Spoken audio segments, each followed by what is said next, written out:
So hello, this is that BMX guy. This is another video on the folding bike. It's raining outside. It's dark in here. I changed the bike as much as you see. I have this set of seat on there. I was waiting for a new set of seats to come in the mail, but it seems to be lost in the mail, which is really awesome. That when I try to get anything in the mail, it's lost. Anyway. I took the coaster brake off. I don't really need the coaster brake with the front brake. The front V brake is more than strong enough. I determined that the coaster brake is kind of more annoying than anything because you can't backpedal. It's harder to like line up and stuff. So I got the Shimano DX hub on there, which was on the Ford. As I was taking it off, I was realizing I always had to widen the hub to be basically a 120 hub. So in this case, I added spacers on both sides. I don't know if you can really see, but I made that 1/8 inch wider on that side, and there's a spacer here somewhere. If you can see down in there, there's a spacer between the cone and the lock nut. If it focuses. There's no light. It doesn't help anything. Because it's dark as hell in this room. This light here is barely enough light. And I got the hallway light on. Even with this window, there's no light. There's an issue with like people moving their stuff into here, and they're moving into their house. So there's like this horde of boxes that are additional to my own horde of boxes. I keep my frame boxes. I keep boxes to ship stuff in. I keep boxes that make so I can get out of here and move out. But anyway, I know I did a video on the 8-speed hub a while ago. We got this Nexus 8-speed hub. Okay. Is the SG, if it focuses on there, I don't know if it can, but I can't get the focus. SG8 R36. That's a pretty nice 8-speed Nexus hub. It's just one step below the Alpine hub, which had the easier shifting gears, like, you know, the angled gears. This has like roller bearings in all the planetary gears. So I took it apart before. I was even going to make a video taking it apart again, but it's somewhat intensive. It's a very sophisticated hub, considering how nobody likes them. It just doesn't seem like anybody ever uses these or sells their bikes with these, for the most part.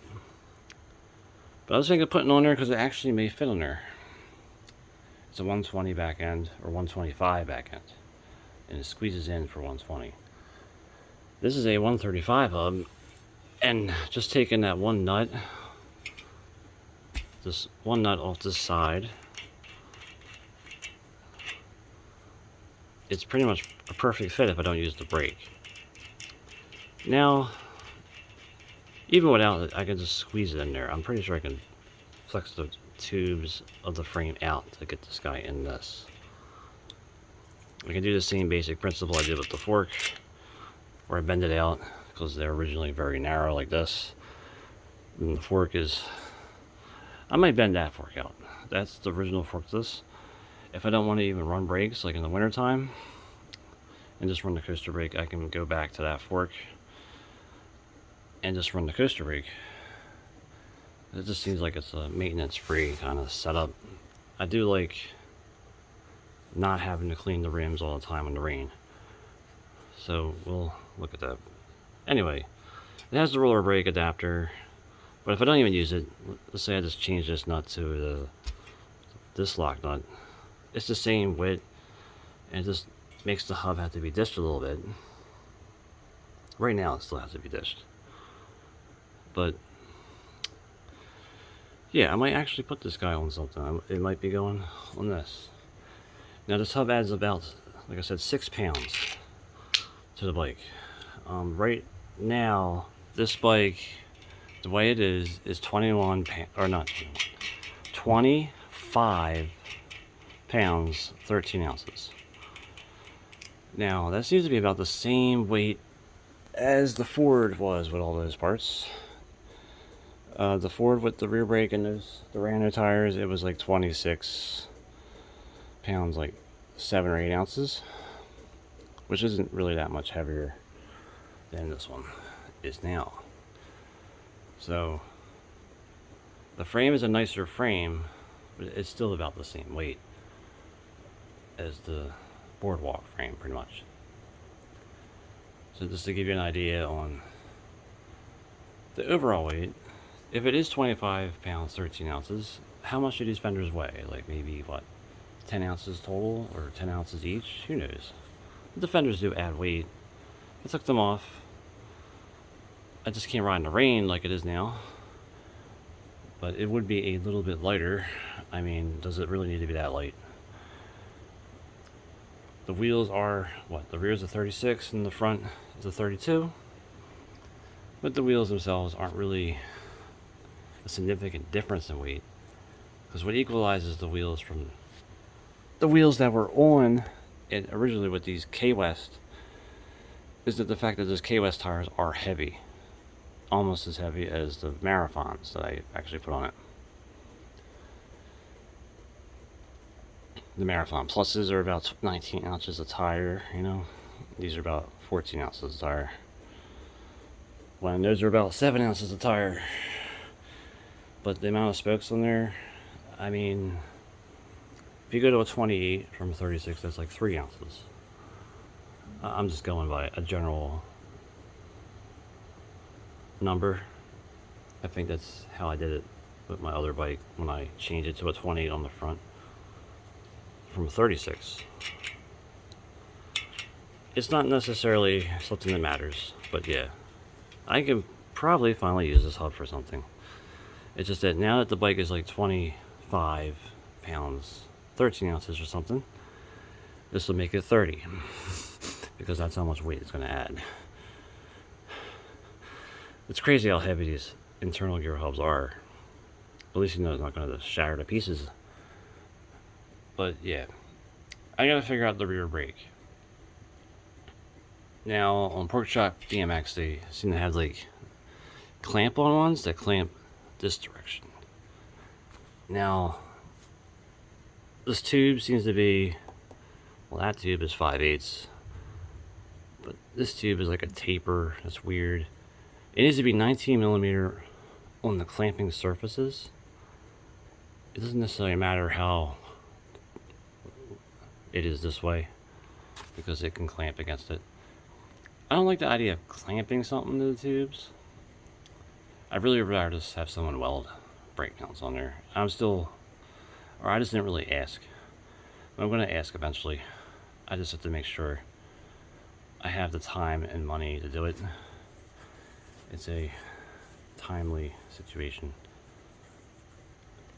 Anyway, the folding bike is still being used. I got the Duranos on it, and it rides pretty nice the way it is now. I do like the idea of using it to go to work, especially if it rains. It usually rains on the way home lately, and as soon as I started using it, it kind of stopped doing that, which is kind of a, insult to injury. But maybe I can use this 8-speed for something in the future. I also have a matching hub that is a dynamo, a Nexus dynamo. But we're just making this bike into a tank at that point. I don't want it to be a folding tank. I want to be able to still lift it off the ground. I think, I don't know, folding bikes, speeding commuters are more than fine if they're just like this. Anything else like gears, it just seems like it's a waste of time.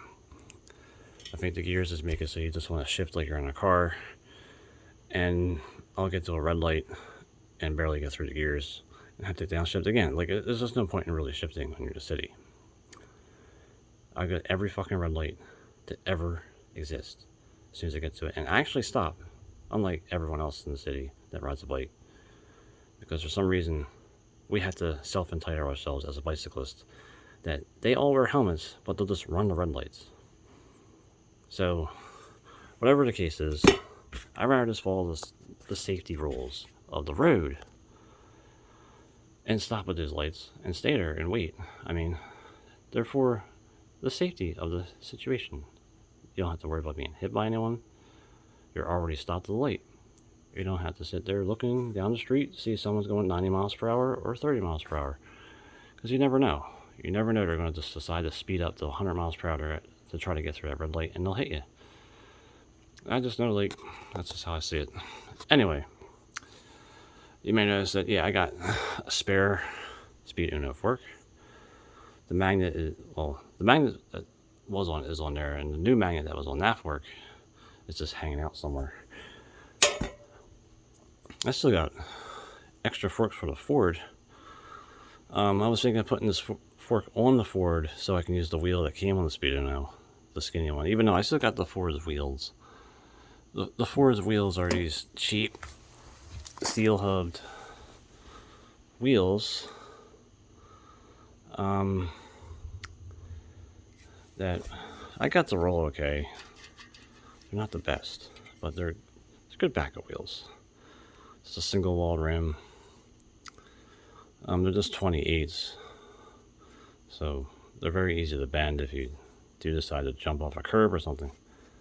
But you know, they're good backups because I got the front one and the rear one. I still have the extension tube of the Speed UNO, the extra long extension tube that's ridiculously high. And maybe someone needs one of them. So I was thinking maybe I stick like some UNO parts on eBay, see if anyone wants them. I don't want to get rid of the blue quick release thing because I kind of like it. But maybe I could put like a black one on it or something. Or just take it off the Ford that I put the silver one on the Ford. And you know, the Ford is still a good bike. I don't want to get rid of it. And I'm just going to probably rebuild it with other parts. Maybe I can try to get that thing on there. It might not want to go on there easily, but I can probably wedge it out. It's not necessarily 110. I think it's more like 115. And I can wedge it out a little bit. The rear brake will eventually go on here once I get the mounts on there. Because I kind of want this to be the replacement, in a sense. But we'll figure out things as we go along. I think the colors and everything are fine.